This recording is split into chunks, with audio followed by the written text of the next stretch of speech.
Ucapan selamat datang. Shalom, selamat pagi Bapak, Ibu, Saudara-saudari. Kami Majelis Gereja Kristen Jawa Kanaan mengucapkan selamat datang kepada warga gereja yang beribadah baik di gereja maupun di rumah. Kiranya kasih Kristus senantiasa mempersatukan kita. Jika ada warga gereja yang memiliki kepentingan khusus dengan majelis, dapat menghubungi majelis via telepon atau WhatsApp setelah ibadah selesai. Pokok-pokok warta Gereja Kristen Jawa Kanaan. Yang pertama, kateksasi baptis dewasa dan sidi. Kateksasi kelas baru untuk persiapan baptis dewasa dan sidi periode tahun 2022 sudah dimulai pada hari Kamis tanggal 10 Maret 2022 via Zoom. Bagi warga gereja yang ingin mengikuti kateksasi tersebut, diharapkan dapat mengisi formulir yang terdapat pada buku pedoman dan prosedur pelayanan GKJ Kanaan. Untuk keterangan lebih lanjut, dapat menghubungi kantor sekretariat GKJ Kanaan. Demikian informasi ini disampaikan agar seluruh warga gereja memaklumi dan dapat melaksanakan dengan baik. Terima kasih. Adapun nama-nama yang telah mengembalikan formulir dapat dilihat dalam warta Kanaan hari ini. Yang kedua, Panitia Paskah 2022, aksi puasa. Kami mengajak seluruh warga GKJ Kanaan untuk menghayati masa Paskah melalui aksi puasa mulai minggu pra-Paskah pertama hingga minggu Paskah tanggal 17 April 2022. Aksi puasa dapat dikumpulkan ke dalam amplop coklat yang sudah diberikan lalu diserahkan ke majelis wilayah atau dapat ditransfer ke BCA dengan nomor rekening 60304510991 atas nama Purwadi. Rangkaian ibadah dan kegiatan Paskah GKJ Kanaan 2022 dengan tema kemenangan untuk kehidupan. Lukas 24 ayat 25, ayat 5. Dapat dilihat dalam warta Kanaan hari ini. Lomba menghias telur. Untuk memeriahkan masa Paskah akan diadakan lomba menghias telur bersama keluarga. Berikut persyaratannya dapat dilihat dalam warta Kanaan hari ini.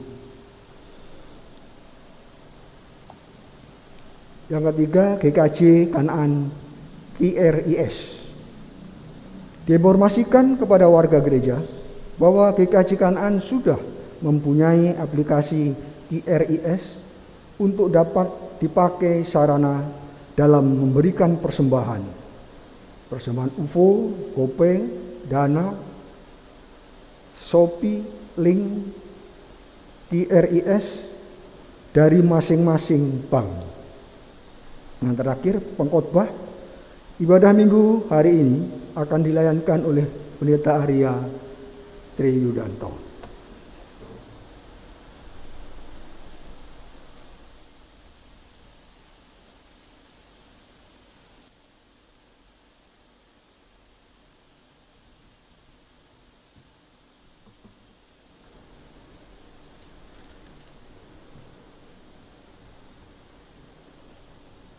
Shalom, Bapak, Ibu, dan saudara-saudari yang dikasihi dalam Kristus. Betapa indah hari ini Tuhan menjadikan kita dapat bersekutu memuji Tuhan bersama-sama. Hari-hari yang kita lalui kadang melelahkan, kadang juga menyenangkan. Sungguh patut kita bersyukur dan memuliakan nama-Nya.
Bapak, Ibu, dan Saudaraku, kita masuki ibadah Prapaskah 4 ini dengan pengakuan pertolongan kita adalah dari Tuhan yang menciptakan langit, bumi, dan segala isinya, dan yang setia menepati janji keselamatan yang telah dinyatakannya.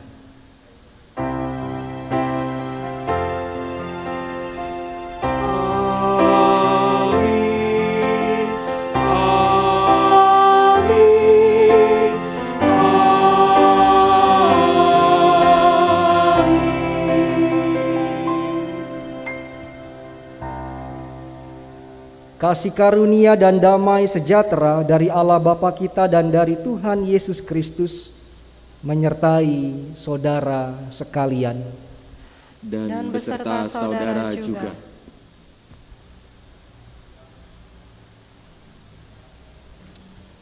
Bapak, Ibu, dan saudara-saudari yang terkasih, Tuhan Yesus mengajarkan kepada kita untuk mengasihi Tuhan dan sesama.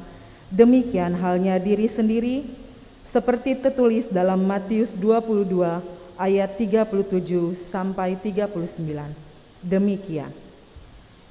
Kasihilah Tuhan Allahmu dengan segenap hatimu dan dengan segenap jiwamu dan dengan segenap akal budimu. Itulah hukum yang terutama dan yang pertama. Dan hukum yang kedua yang sama dengan itu ialah kasihilah sesamamu manusia seperti dirimu sendiri. Namun, dalam menjalani kehidupan sehari-hari, kita sering lalai untuk melakukan kehendak Tuhan. Oleh karena itu, mari kita mengakui dosa dan memohon pengampunannya di hadapan Tuhan yang Maha Mulia. Mari kita berdoa. Tuhan Yesus, bersama-sama kami merendahkan diri di hadapan-Mu. Kami mengakui segala kelalaian kami, kelemahan kami, kehinaan kami, ketidaklayaan kami yang telah kami perbuat. Segala hal yang tidak berkenan di hadapan-Mu, kami bawa dengan penuh sesal. Kiranya Tuhan berkenan mengampuni, menyucikan hati kami, dan melayakkan kami sebagai anak-anak-Mu menurut kasih setiamu yang besar. Amin.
Anugerah pengampunan diberitakan bagi kita sebagaimana tertulis dalam Efesus 1 ayatnya yang ke-7 dan ke-8 demikian.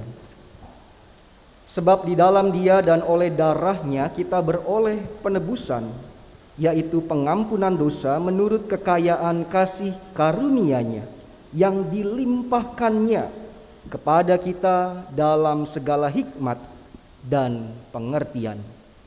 Demikian berita anugerah dari Tuhan. Syukur kepada Allah.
Kita satu dalam doa.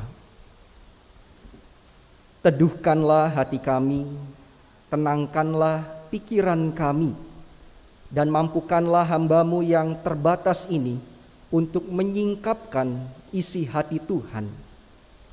Berfirmanlah ya Bapa di minggu Prapaskah yang keempat ini, sehingga dengan firman-Mu iman kami terpelihara, kami semakin berakar, bertumbuh, dan berbuah untuk sesama kami.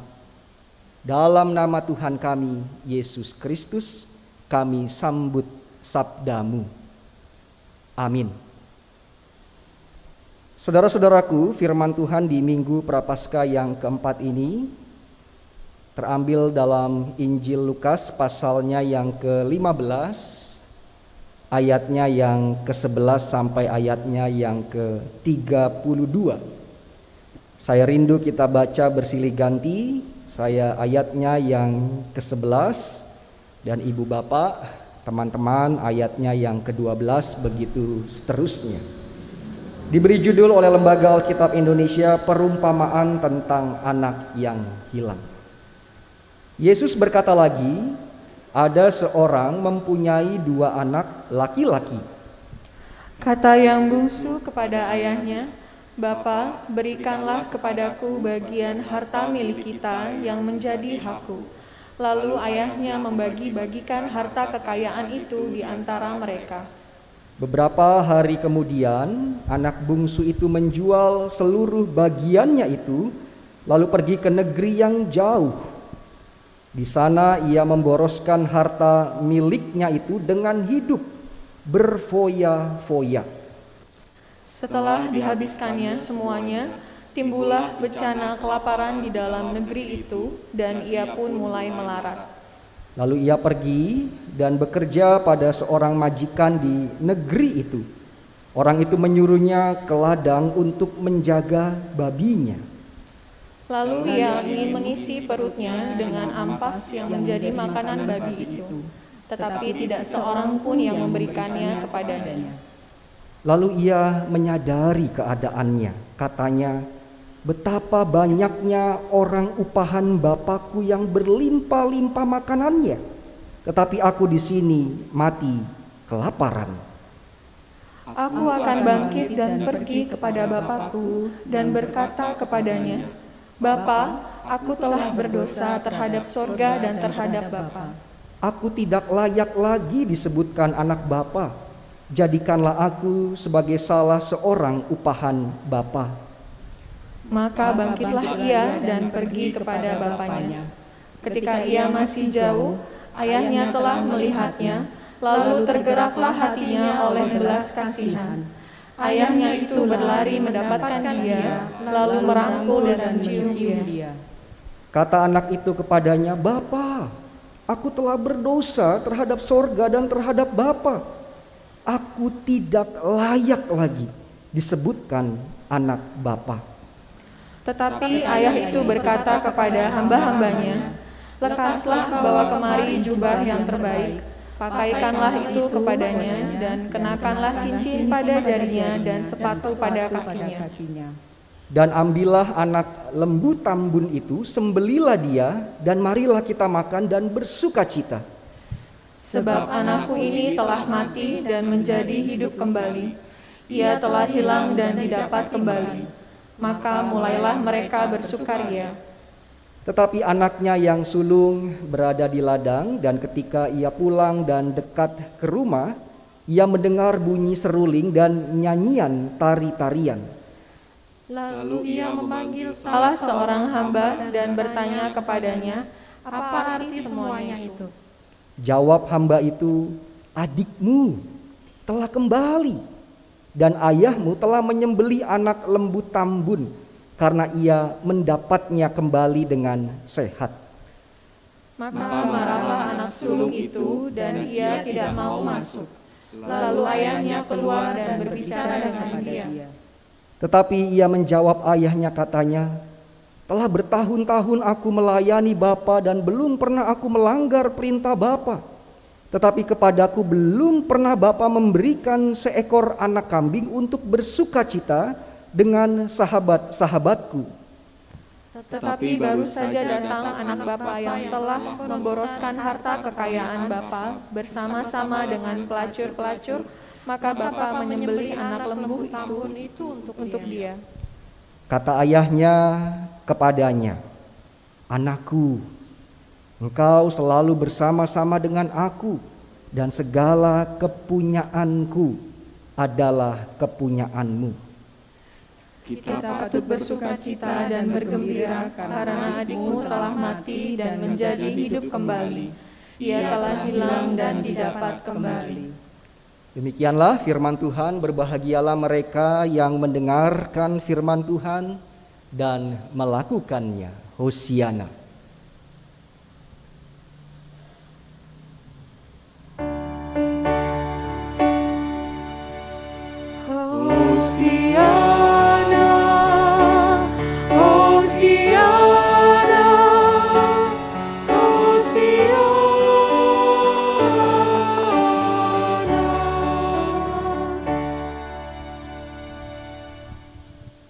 Shalom.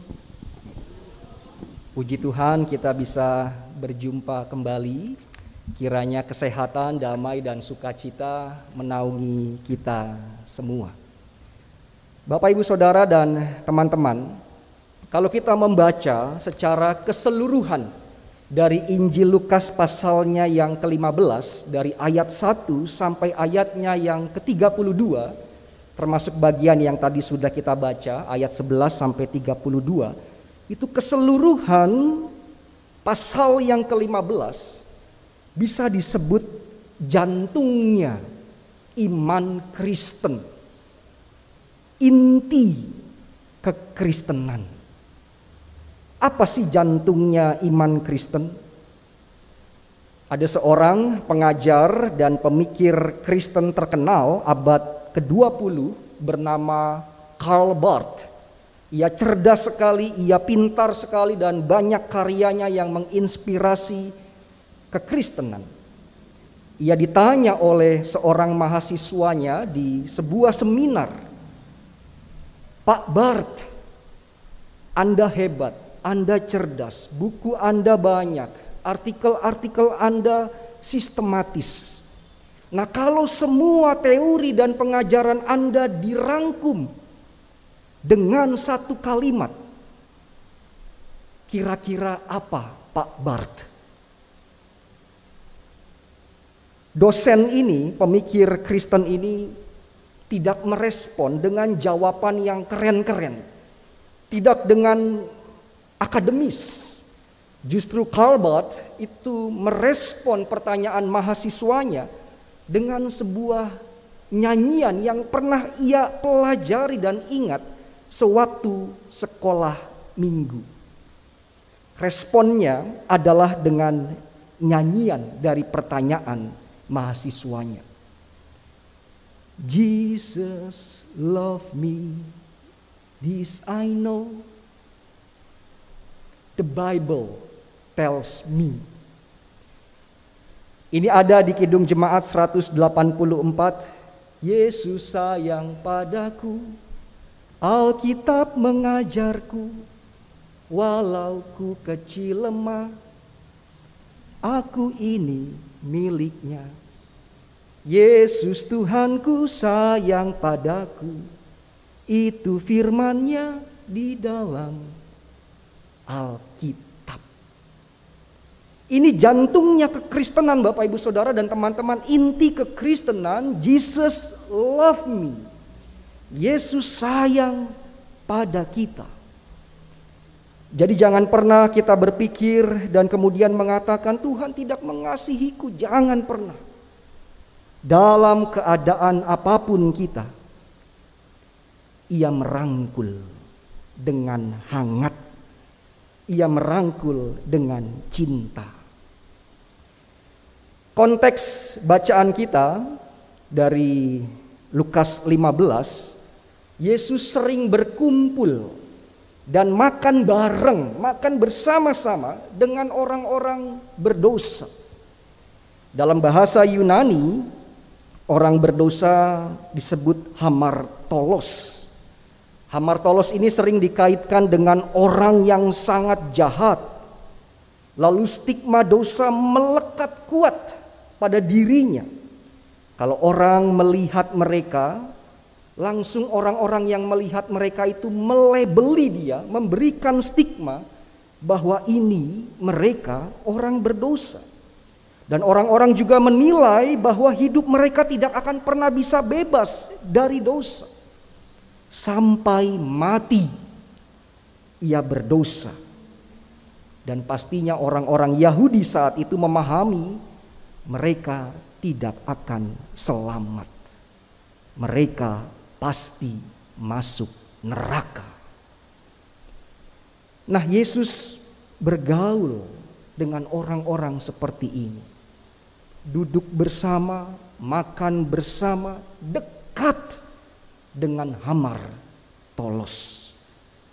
Pemandangan inilah yang membuat para pemuka agama Yahudi bersungut-sungut kepada Yesus.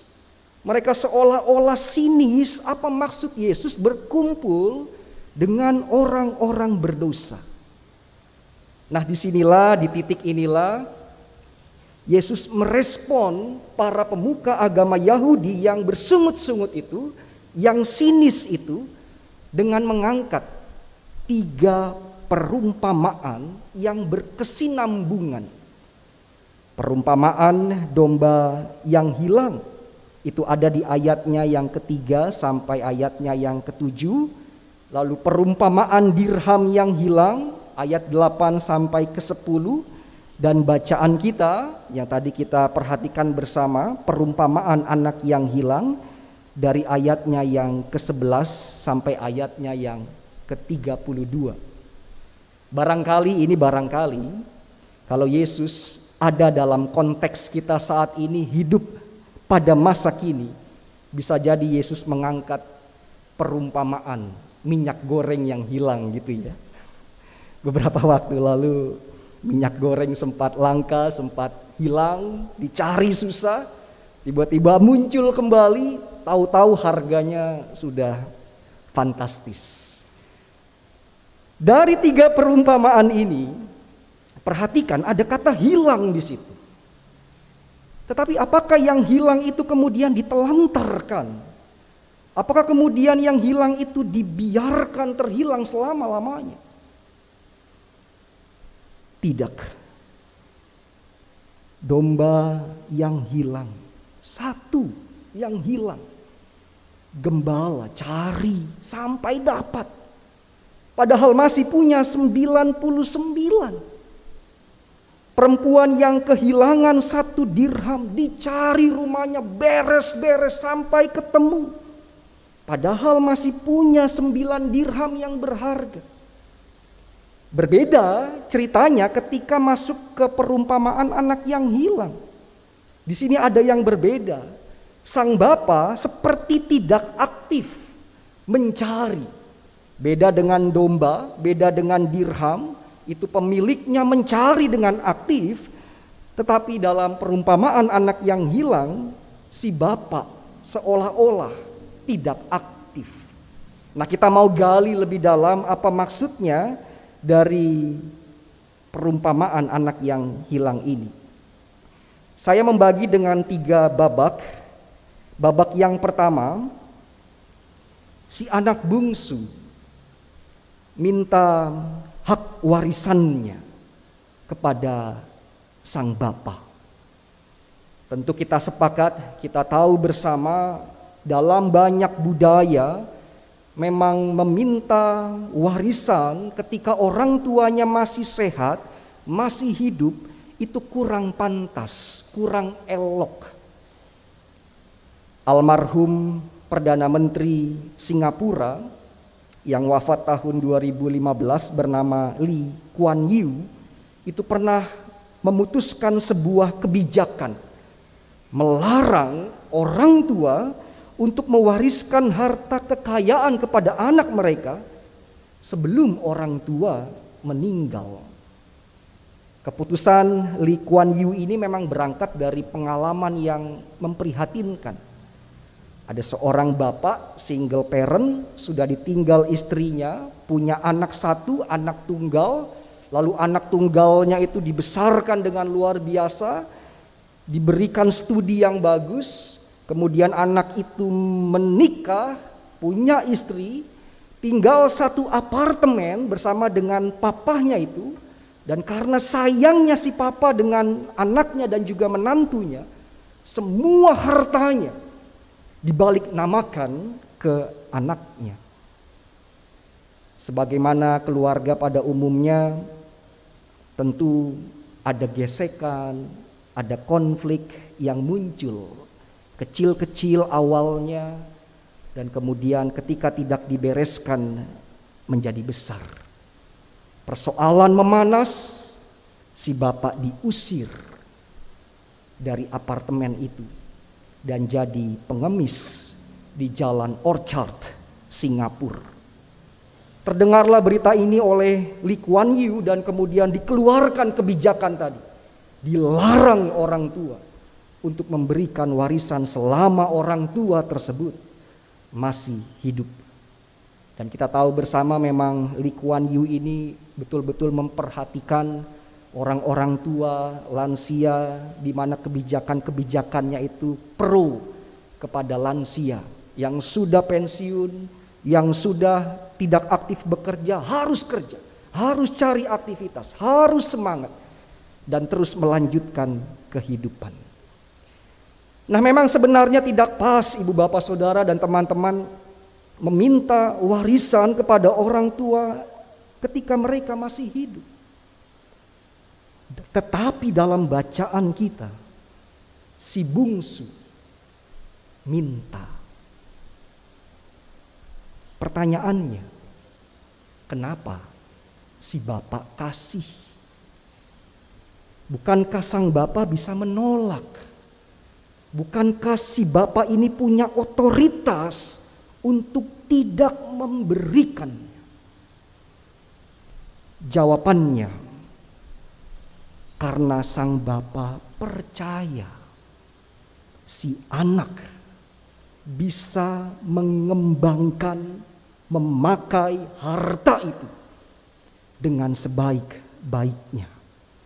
Anak bungsu ini bukan domba yang gak bisa bertanggung jawab atas dirinya sendiri sehingga harus dicari.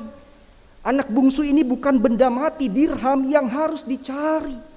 Anak bungsu ini punya akal budi, dicipta seturut segambar Allah.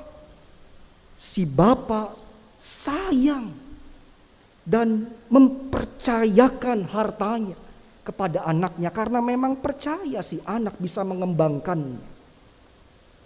Ini kalau kita tarik pada konteks iman kita, Bapak Ibu Saudara, bukankah ini juga yang kita imani? Piala keselamatan, anugerah keselamatan sudah diberikan kepada kita di awal, lebih dulu, pertama kali ketika kita mengaku percaya bahwa Yesus adalah juru selamat. Keselamatan bukan diberikan di akhir, tetapi ketika kita percaya kepada Kristus, keselamatan sudah diberikan. Bapa mengasihi kita dan Ia percaya bahwa kita bisa mempertahankan piala keselamatan yang sudah diberikan kepada kita. Ini babak yang pertama. Babak yang kedua, ternyata si bungsu menyia-nyiakan kepercayaan sang bapa. Ia pakai uangnya dengan sembrono, ia berfoya-foya dan ia biarkan dirinya tenggelam dalam dosa. Hamartolos, si bungsu yang berdosa. Perhatikan ketika si bungsu ini jatuh dalam dosa, tenggelam dalam dosa. Alam pun, sekitar pun itu seolah-olah menolak keberadaannya.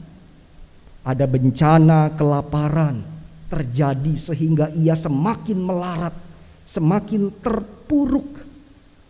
Sesama manusia yang ada di sekelilingnya juga menolak keberadaannya dengan tidak memberikan makanan yang layak untuk dirinya. Di babak yang kedua ini sebenarnya kita bisa belajar dari cara kerja ketika dosa berkuasa atas hidup kita. Ketika kita berdosa dan tidak dibereskan, maka kita akan semakin tenggelam di dalamnya. Menutupi dosa dengan dosa. Begitu seterusnya. Puji Tuhan, di akhir babak yang kedua ini si bungsu sadar. Ia pilih untuk meninggalkan kandang babi itu.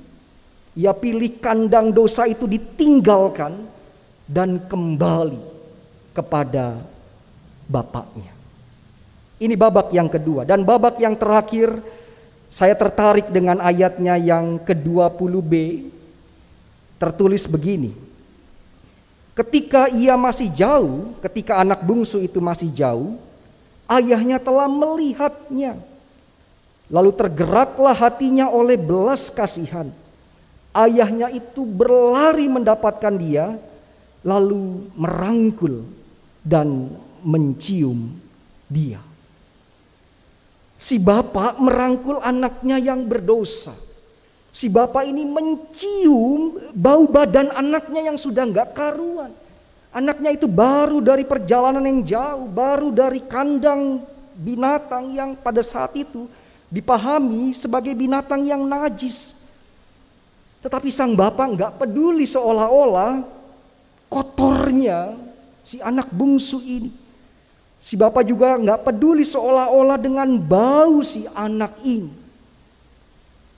Yang bapak pedulikan hanya satu, anaknya kembali pulang. Si bapak enggak tanya, kamu dari mana? Si bapak juga enggak tanya, kamu dosa apa? Kamu berbuat apa? Si bapak juga enggak tanya, mana harta yang sudah kuberikan kepadamu? si Bapa enggak bertanya itu. Justru sang Bapa mengganti semua pakaiannya, semua baunya itu disingkirkan. Bajunya dipakai yang baru, sepatunya, cincin, makanan yang lezat dan enak diberikan kepadanya. Fokus sang Bapa bukan pada dosa, melainkan betapa berharganya anak itu. Betapa berharganya kita di hadapan Allah. Ini maksud dari Tuhan Yesus bersama-sama makan bareng dengan hamartolos.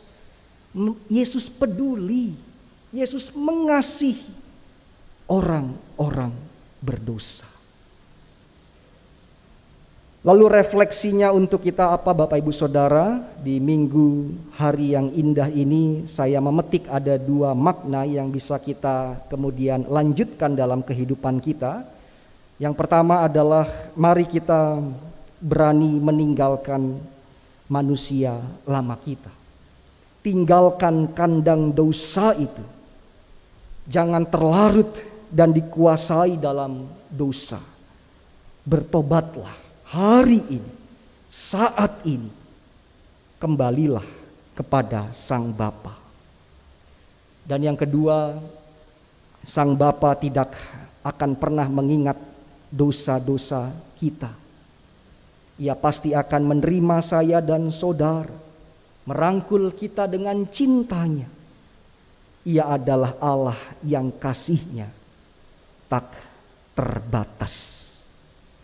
Selamat memasuki minggu Prapaskah yang keempat, dan selamat menikmati rangkulan kasih cinta Sang Bapa. Amin.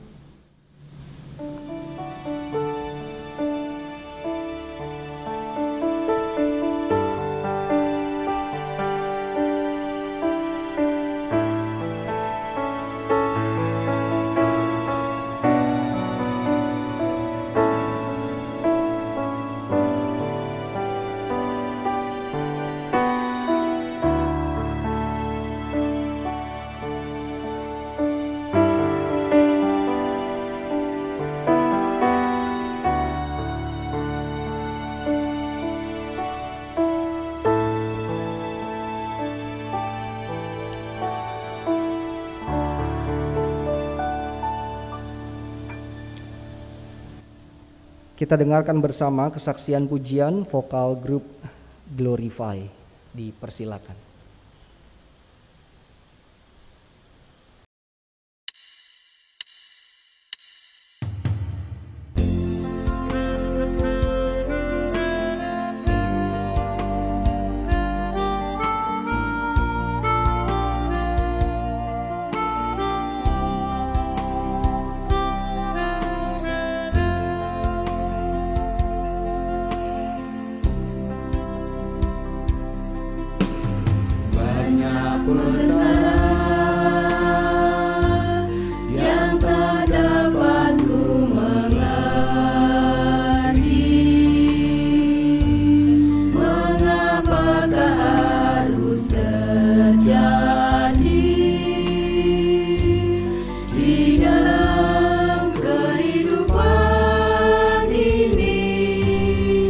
Satu perkara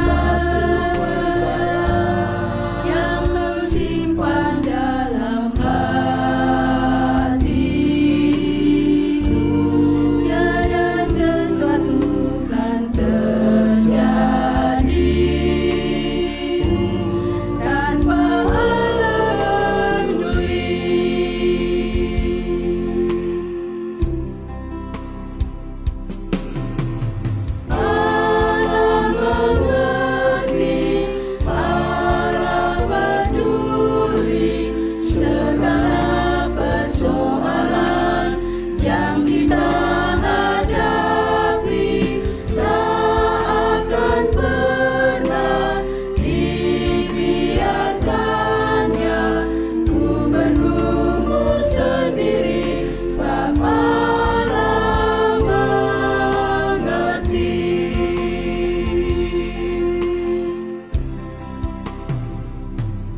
Bapak, Ibu, dan saudara-saudara yang dikasihi oleh Allah, marilah kita mengucapkan pengakuan iman kita dengan penuh kesungguhan hati, sebagaimana dengan pengakuan iman rasuli yang demikian. Aku percaya kepada Allah, Bapa yang Maha Kuasa, Khalik langit dan bumi, dan kepada Yesus Kristus, Anak yang tunggal Tuhan kita, yang dikandung daripada Roh Kudus, lahir dari anak darah Maria, yang menderita di bawah pemerintahan Pontius Pilatus, disalibkan, mati dan dikuburkan, turun ke dalam kerajaan maut. Pada hari yang ketiga, bangkit pula dari antara orang mati, naik ke surga, duduk di sebelah kanan Allah, Bapa yang Maha Kuasa, yang akan datang dari sana untuk menghakimi orang yang hidup dan yang mati. Aku percaya kepada Roh Kudus, gereja yang kudus dan am, persekutuan orang kudus, pengampunan dosa, kebangkitan daging, dan hidup yang kekal.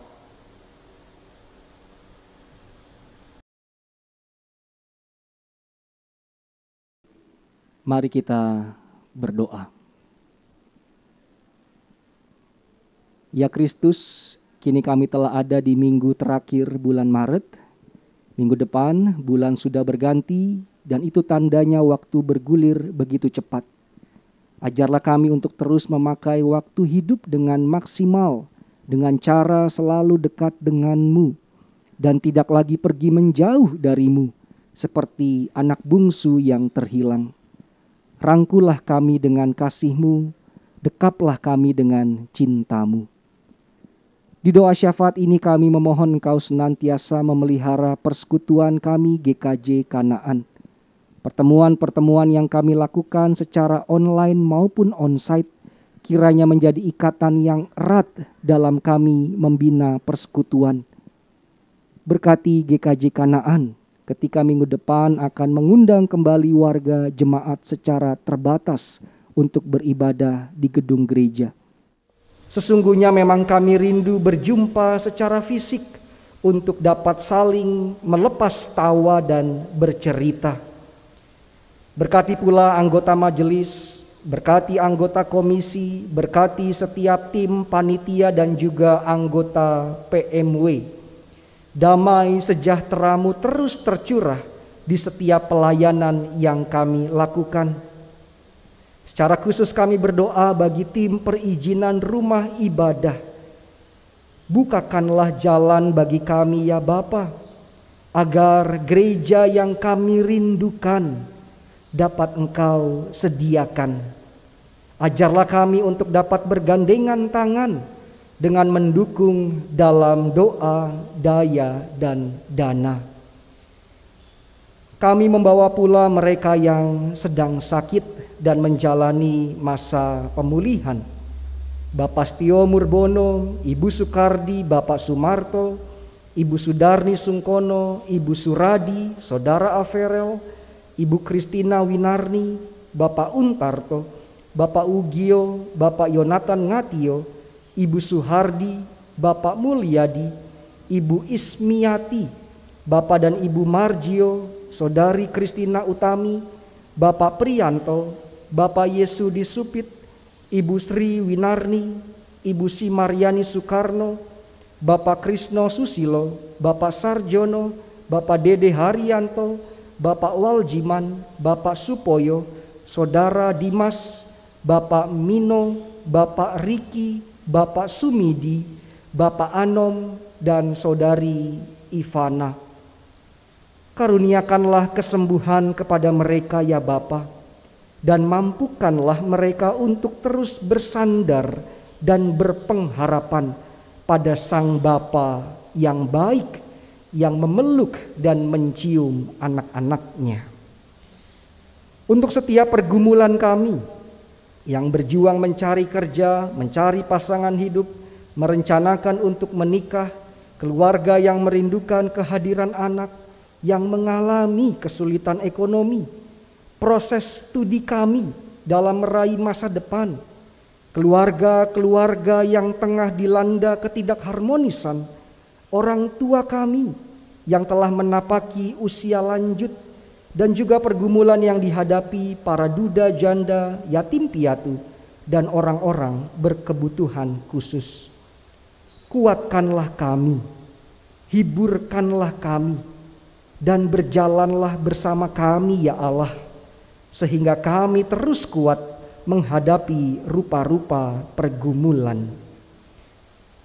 Pada akhirnya kami menaikkan doa bagi bangsa dan dunia ini. Berkatilah para pemimpin, jauhkanlah dari bencana alam dan malapetaka, satukanlah kami di tengah perbedaan, sehingga sebagai umat manusia kami dapat saling menghargai dan mengasihi. Damaikanlah setiap kelompok yang bertikai. Pulihkanlah ya Bapa setiap orang yang terluka. Kami rindu cinta kasih dan damai sejahtera menaungi bumi, alam ciptaan-Mu. Dalam nama Tuhan kami Yesus Kristus, yang telah mengajar doa Bapa kami demikian. Bapa kami yang di surga, dikuduskanlah nama-Mu, datanglah kerajaan-Mu, jadilah kehendak-Mu di bumi seperti di surga.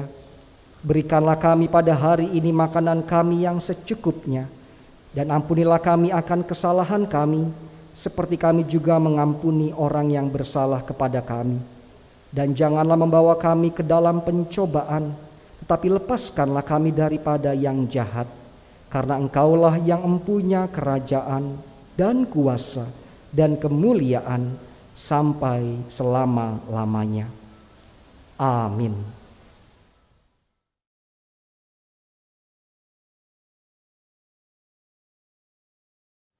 Saudara-saudari yang terkasih, marilah kita menghaturkan persembahan syukur kita seraya mengingat firman Tuhan di dalam 1 Tawarik 16 ayat ke-29. Berilah kepada Tuhan kemuliaan namanya, bawalah persembahan dan masuklah menghadap Dia, sujudlah menyembah kepada Tuhan dengan berhiaskan kekudusan. Persembahan yang telah terkumpul dapat diserahkan ke majelis wilayah atau dapat ditransfer ke rekening Bank BNI cabang Bumi Serpong Damai dengan nomor rekening 0740916429 atas nama Gereja Kristen Jawa Kanaan.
Mari kita berdoa.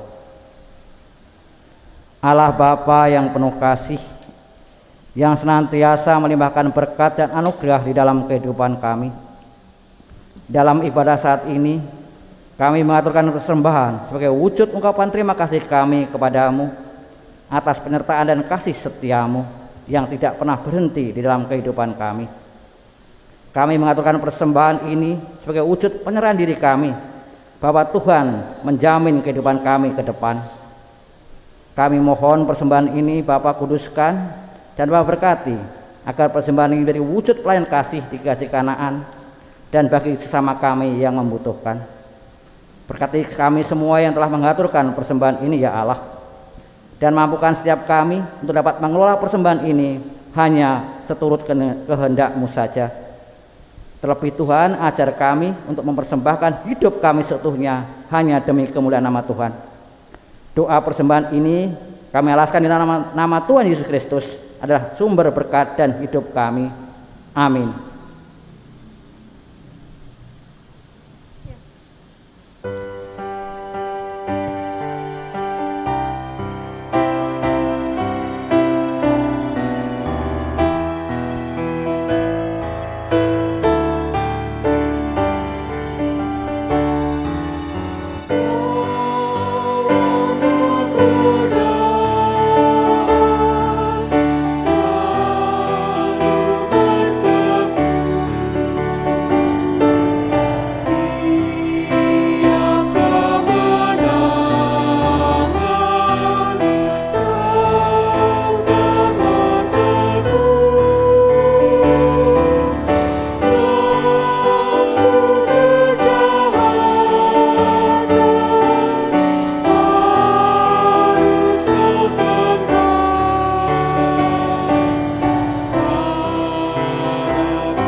Saudara yang dikasihi Tuhan, kembalilah dalam kehidupan sehari-hari Jadikanlah hidupmu sebagai ibadah yang sejati dengan selalu mengarahkan hati kepada Tuhan.